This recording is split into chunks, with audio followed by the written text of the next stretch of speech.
അഭിഷേക് ശ്രീകുമാറും അഭിഷേക് ജയദീപും തമ്മിലുള്ള പ്രശ്നം.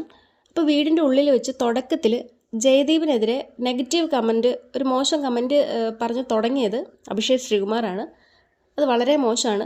പറയുന്നത് പോലെ ഫാമിലി ഓഡിയൻസ് കാണുന്നതാണ്. ഈ രീതിയിലുള്ള കമൻറ്റ് തുടർന്നും സംസാരിക്കാൻ പാടില്ലാത്തതാണ്.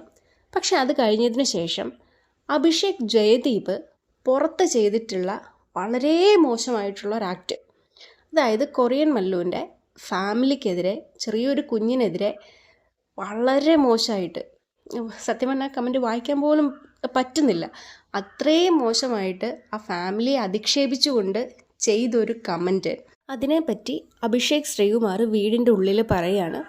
പക്ഷേ ഇത് പുറത്തെ കാര്യം ആയതുകൊണ്ട് തന്നെ വീട്ടുകാരതിനെ കാര്യമായിട്ട് മൈൻഡ് ചെയ്യുന്നില്ല, പരിഗണിക്കുന്നില്ല. ബിഗ് ബോസും വിളിച്ചിട്ട് പറയുന്നുണ്ട് പുറത്തെ കാര്യങ്ങൾ ഇവിടെ പറയാൻ പാടില്ല എന്നുള്ളത്. പക്ഷേ ഇത് പുറത്ത് നടന്നൊരു കാര്യമാണെങ്കിലും ഇത് ഹൗസിൻ്റെ ഉള്ളിൽ ഒരു ഗെയിമായിട്ട് മാറുന്നത് എപ്പോഴാണെന്ന് വെച്ചാൽ, അഭിഷേക് ജയദീപ് ഈ പൊളിറ്റിക്കൽ കറക്റ്റ്നെസ്സും എന്താ പറയുക, ഒരു മറ്റുള്ളവരുടെ തെറ്റ് ചൂണ്ടിക്കാണിക്കുന്ന സമയത്തും അഭിഷേക് ജയദീപിൻ്റെ നേരെ തന്നെ ആ വിരൽ നീളാൻ സാധ്യതയുണ്ട്. അത് വീടിൻ്റെ ഉള്ളിലായാലും ശരി, വീടിന് പുറത്തായാലും ശരി. കാരണം അഭിഷേക് ജയദീപ് ഇതിനോടകം തന്നെ എക്സ്പോസ്ഡ് ആയി കഴിഞ്ഞു. അപ്പോൾ ഇനി ഗെയിം അഭിഷേകും തമ്മിലാണ്.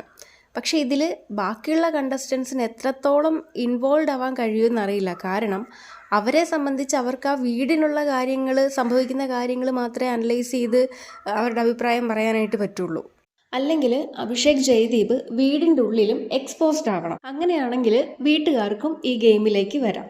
നിലവിൽ അഭിഷേക് ശ്രീകുമാറാണ് വീട്ടുകാരുടെ മുന്നിൽ ഒരു നെഗറ്റീവ് ഷെയ്ഡിൽ നിൽക്കുന്നത്. അപ്പോൾ വരും ദിവസങ്ങളിൽ നോക്കാം ഇത് ഏത് രീതിയിലാണ് മുന്നോട്ട് പോകുന്നതെന്നുള്ളത്.